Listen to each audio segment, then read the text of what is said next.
अस्सलाम वालेकुम। उम्मीद करती हूँ आप सब खैरियत से होंगे। आज मैं टी टाइम के लिए बहुत ही मज़ेदार रेसिपी लेके आई हूँ केक रस की, जो हर कोई इजीली घर में बना सकता है।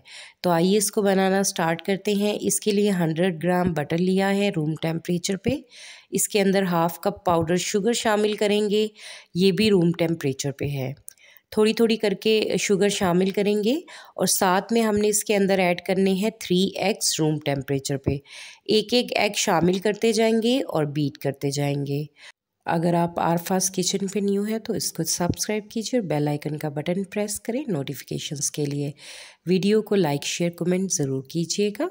तो बस ये इसी तरह से हम ग्रेजुअली एग्स को ऐड करते जाएंगे। 2 एग्स मैंने ऐड कर दिए हैं और बीट करते जाएंगे। अगर आपके पास इलेक्ट्रिक बीटर नहीं है तो आप हैंड विस्क की मदद से भी इसको बीट कर सकते हैं।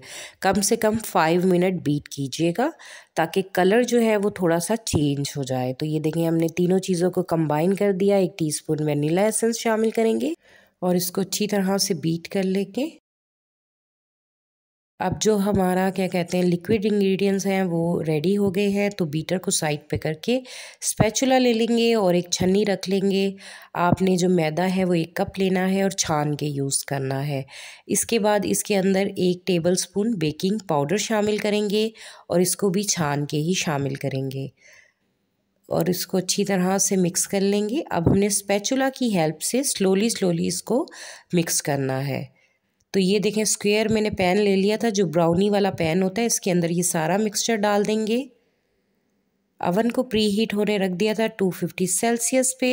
अगर आपने क्या कहते हैं देगची में बनाना है तो लो टू मीडियम फ्लेम पे 10 मिनट्स के लिए आप क्या कहते हैं उसको प्री हीट होने रख सकते हैं। और ये देखें 20 मिनट में ये केक बन के रेडी हो गया था। इसको अब हमने अच्छी तरह से ठंडा कर लिया है ताकि हम इसके स्लाइसेस को कट कर लें।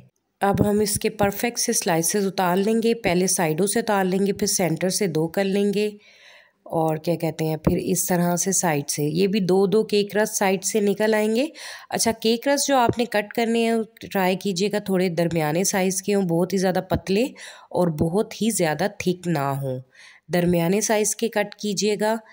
ये होता है कि अगर बहुत पतले होंगे तो जलने का डर होता है, और अगर क्या कहते हैं बहुत ज़्यादा थिक होते हैं तो वो सही तरह क्रिस्पी नहीं होते।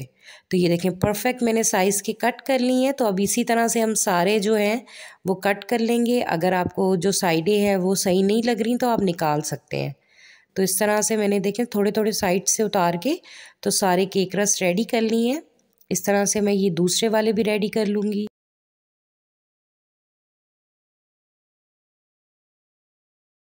अच्छा, जो आवर ट्रे है इसको मैंने पहले ही बटर पेपर लगा के रेडी कर लिया था। इस पर सारे रख लेंगे। अच्छा, अगर आप देगची में बना रहे हैं तो फिर आपने पिज़्ज़ा पैन लेना है। पिज़्ज़े वाला जो पैन होता है उस पर बटर पेपर लगा के इस तरह से रख के तो आप देगची में इजीली बेक कर सकते हैं। तो अब इसको मैंने रख दिया था, ये एक साइड से कुक हो गए। अच्छा, ये भी करना है आपने केक रस जब एक साइड से कुक हो जाए फिर इसको पलट के आपने दूसरी साइड से भी कुक करना है। तो आप दोबारा रख देंगे और ये मज़ेदार से हमारे केक रस बन के रेडी हो गए हैं। तो अब मैं आपको इसका साउंड चेक करवाऊंगी कि ये कितने ज़्यादा क्रिस्पी बने हैं।